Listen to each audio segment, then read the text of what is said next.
Just dot product করলে হয়ে যাবে। ডট প্রোডাক্টে কি হয়, আই ডট আই মানে 1 হবে, আই ডট জে কে যা হবে 0 আসবে। তো আই ডট আই গুলো করো, জে ডট জে গুলো করো, আর কে ডট কে করলে হয়ে যাবে। এগুলো মুখে মুখে করা যায়। 120 মাইনাস 60 মানে 60 থাকছে, আর ওদিকে হলো 15 মানে 45। 45 জুল পার সেকেন্ড হবে, মুখে মুখে করা যায় এগুলো। 45 জুল পার সেকেন্ড হবে। তাহলে এখান থেকে আমাদের প্রথমে ফর্মুলাটা জানতে হবে, কারণ এরকম হয় যে অন্য অঙ্ক থাকবে যেখানে এই ফর্মুলাগুলো কাজে লাগে। তাহলে আমরা জানি কি, এখানে ওয়ার্ক সমান আমরা জানছি কি, ওয়ার্ক ডব্লিউ সমান কি হবে, এফ ডট এস, যেটাকে আমরা বলি এফ এস কস থিটা, তাই না? এটাই তো জানি। আর পাওয়ার সমান কি জানি, পাওয়ার সমান হলো ডব্লিউ বাই টি, টাইম দিয়ে ডিভাইডেড বাই করলেই হবে। তাহলে এটা হয়ে যাবে কত, F dot S vector dot T, T তো ভেক্টর রাশি নয়, তাই না? তো তাই তো, এস বাই টি মানে এটা হয়ে যাবে ভি ভেক্টর। তাহলে এখানে এফ ভেক্টরটা বলো কি আছে প্রথমে, 20 আই -15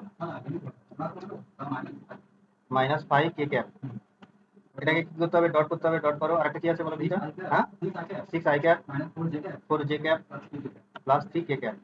তো এখানে আই ডট আই মানে তো আমরা জানি, মানে এটা হবে 120, আর এটা হবে 4 15 60, আর এটা হলো -15। তাহলে আলটিমেটলি কত আসবে, 75 45 জুল, জুল পার সেকেন্ড। এটাই হচ্ছে তোমার পাওয়ারের ইউনিট, জুল পার সেকেন্ড। আর জুলটা হচ্ছে কৃতকার্যের ইউনিট, ওয়ার্ক ডান। ঠিক আছে।